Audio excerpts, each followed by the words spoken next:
Ready.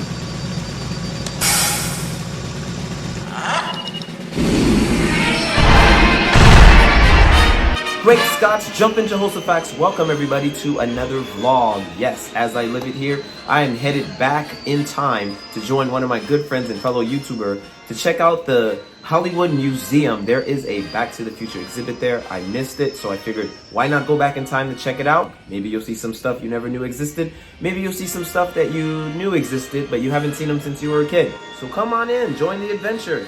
Bound to be fun, and if it's not, you're not a fan of Back to the Future. Anyway, with that being said, we're going back in time.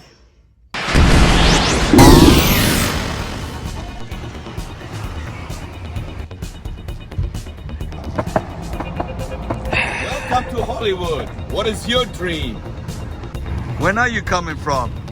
2031. You found him. You ready to start this? Let's do it. Let's go.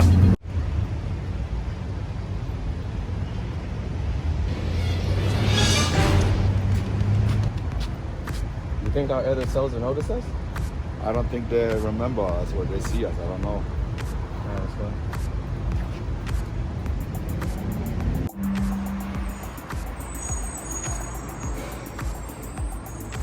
This is what we're here to see. Not her. This.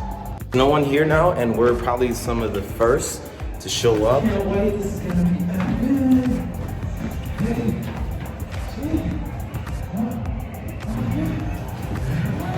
I really hope they don't recognize us. Oh, wait, I gotta change. Wait.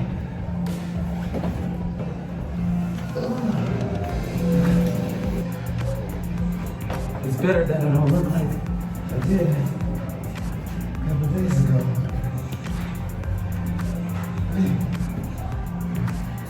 Alright, let's go. So here we are, the third floor, checking out the Back to the Future exhibit. Such a small space to hold such an iconic moment in our lifetime. Now, how did this single DeLorean become this? The time machine of a generation, the DeLorean. First released January 21st of 1981. Who would have ever thought a DeLorean would become such a cultural icon? Mr. Fusion. Tico, did you know that this is a German coffee grinder they use for the Mr. Fusion? Coffee grinder. This is a German coffee grinder. My grandma used to have one of those. So this is for coffee, not for time traveling? This is an original coffee maker, but they use it as a time travel Mr. Fusion device. That's heavy. Hey, and after you're done traveling through time, what better vehicle than the Toyota SR5 pickup truck to pick up your girl for a lovely weekend? Featured here is classic 80s fashion, a nice jean jacket. We move on over. Right over here, we have Marty McFly's life preserver / red jacket. We also have a long sleeve button down, nice jeans with the pockets turned inside out as if we're in the future. We also have Leah Thompson's dress from the Enchantment Under the Sea dance, featured here in a picture with Kristen Glover. Hey, buddy. I want Air Max. Can't afford them. $30-something thousand for those. Ah, yes, the Nike Air Max, first featured in Back to the Future 2 alongside Hoverboard. We have Marty McFly in his future outfit, his future gear with the jacket that I guess dries itself, which was actually operated by 4 individuals laying on the floor. We got Griff's outfit from Back to the Future 2 and one of his, of course, henchmen, minions, or whatever you want to call them. To be honest, I can't actually tell you if this is actually screen worn, but it does have an autograph from Christopher Lloyd. Hey Mike, did you know in 1985, Back to the Future won Best Science Fiction Film Award? Of course, everybody knows that. How come I didn't know that?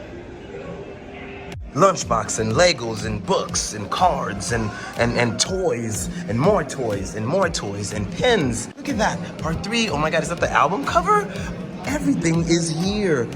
Everything, even the musical CD. They even had a Rice Krispie Treat cereal. Oh my God, this is amazing. Oh, is that Griff's hat? Yes, that's Griff's hat.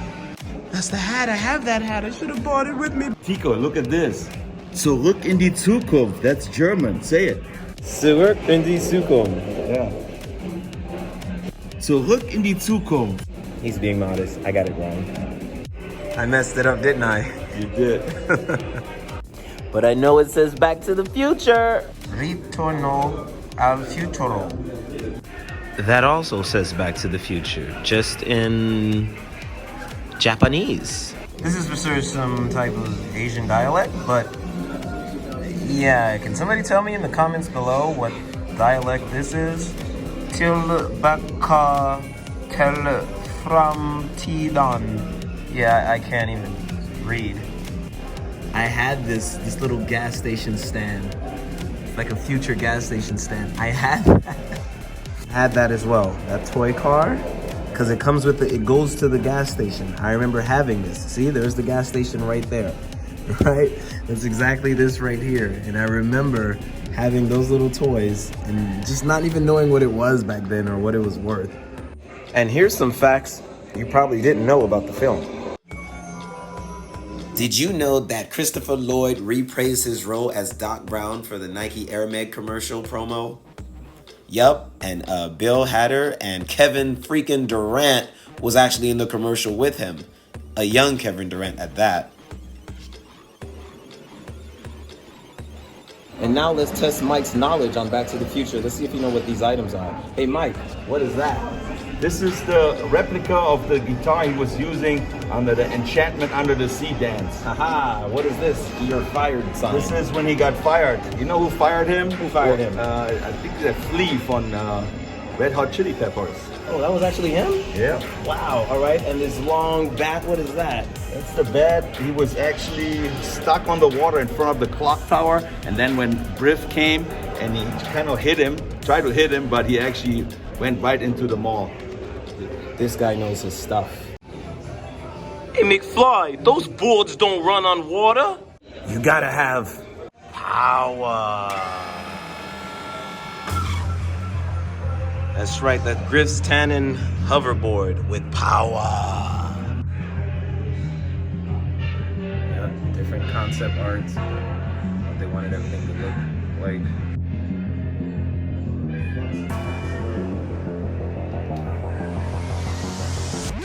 Different hoverboard concept art.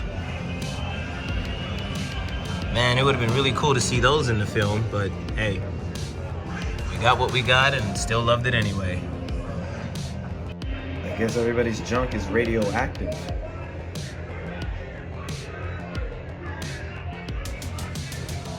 Look at this. Look at the stunt team. For real, like, where are the ropes? It's so believable, and this is like in the 80s. Like, for real though, how are they doing this? Where are the harnesses? Like, who's making this happen? It almost looks like and feels like hoverboards existed in the 80s, and I guess throughout the times they kind of just got discontinued. Maybe they were just too dangerous, but I believe they existed. It says here that this is the model camera that Marty McFly used when he met Doc at the Twin Pines Mall to record the DeLorean going back to the future the first time. This is from part 1. Wow. So 80s, huh? Tales from Space. And this is the telephone directory he used to look up Emmett Brown in 1955. Hey Doc, I'm glad you did not wait till 1985 to open this. Thank you. Hey Mike, do you have problems sleeping? I have no sleeping problems at all. Well, if you have any sleeping problems, you just gotta get easy sleep. This is actually one of the replicas they used to put Jennifer to sleep when they went back to the future in part 2. She went straight to sleep with that one. Oh, Biff's cane.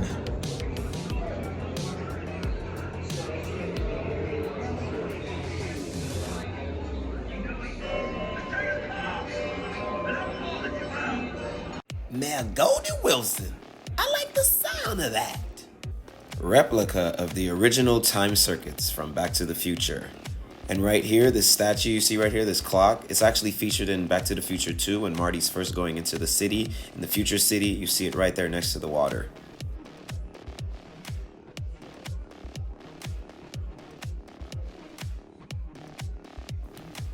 So let's talk about part 3. My favorite one, actually. No one understands why, but it's just for my personal reasons. Let's talk about it.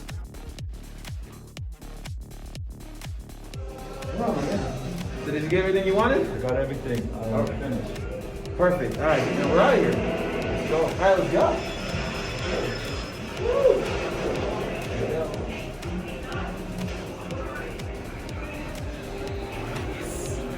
Woo! Oh my gosh. What'd you think? I think it was absolutely incredible. I just can't tell everybody to come here. It's worth the $15. 15. Yep. That is all it was. They're out. They're gone. We can finish the reshoots. All right, let's do it. Let's do it. They won't come back. So Back to the Future 3. I bet you're wondering why is this one my favorite. Well, I'm the type of guy that likes, I don't know, endings and finales and wrap-ups of stories, and this one did a fantastic job doing so.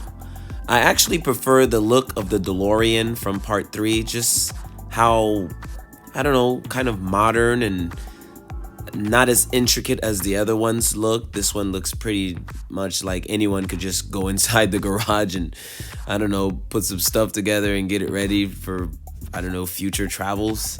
I just like how, you know, just the parts looks so much like just plain old household products, lights and different things that you would find in the garage, and you just kind of put it together, and it kind of just gave it the aesthetic of like, just like, you know, just something that I could have probably built just out of scraps from, I don't know, just scraps laying around. You know, I mean, it still has the look of the futuristic, you know, plutonium with the Mr. Fusion on the back, and, you know, pretty much it just looks like all the other cars from the other movies, but just this one just looks a little bit less, you know, futuristic. And I like the way the tires look with the white walls, and the, you know, it just looks chill. Here's one of the saloon doors sitting in the back of the Toyota 4x4. Part 3, actually. So I should have known that. I don't know why I didn't. Wish we had those type of license plate. They'll never find me.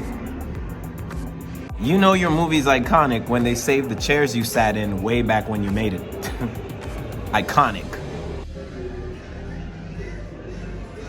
This right here is stuff from part 3, my favorite one. Now I'm gonna ask you some facts about the movie. Do you know what this is? Yes, that's the telescope that Claire broke when she almost died, and Doc offered to actually fix it for her. That's right. What kind of letter is this here? Oh, this is the Western Union letter that was delivered to Marty at the beginning of part 3 and at the ending of part 2 when he found out that Doc was alive and he was living in 1885. Looks like you got your facts straight as well. Yeah, that's my favorite one.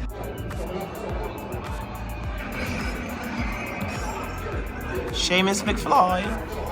Funny how Mary Steenburgen didn't want to do the movie, but it took her kids to convince her because they loved the other two so much. And here is I guess a remake of the outfit she wore in Back to the Future 3. Still looks nice. I want a time traveling train. Can't afford one. This model looks pretty amazing. Tell me this, why is there a flux capacitor in the front of the train? How did he get a flux capacitor back in 1885? That makes no sense. So upon doing some research online, I've found out that Doc actually made another flux capacitor back in 1885 that runs off of steam. I don't know where he found the parts, but I guess he did make another flux capacitor. You know, back in the heydays of filmmaking before the takeover of CGI, little miniatures were actually used, and I much prefer the look of miniatures because then, you know, they're physical, you can touch them, you can move them, and it just gives a sense of realism that CGI still has not been able to achieve. I'm just super geeking out right now. Super geeking out right now. I'm so glad this is here. Yes, folks, one of the most iconic movies ever. Wow. I don't know what else to say. I don't have any other words. Doc, don't worry about it. Well, folks, that does it for us here at the Hollywood Max Factor Museum. Till next time, we'll see you again. You guys stay safe, and what do you always say? Choosing. We're out. Wait, there's more. Also, if you haven't done so, please subscribe to German in Venice's channel. That is German in Venice. A lot of you already have, probably some have not. But anyway, subscribe to him. And also subscribe to my channel if you love the content. We'll see you guys next time in the next video. Maybe in the future, maybe in the past. But till next time, peace.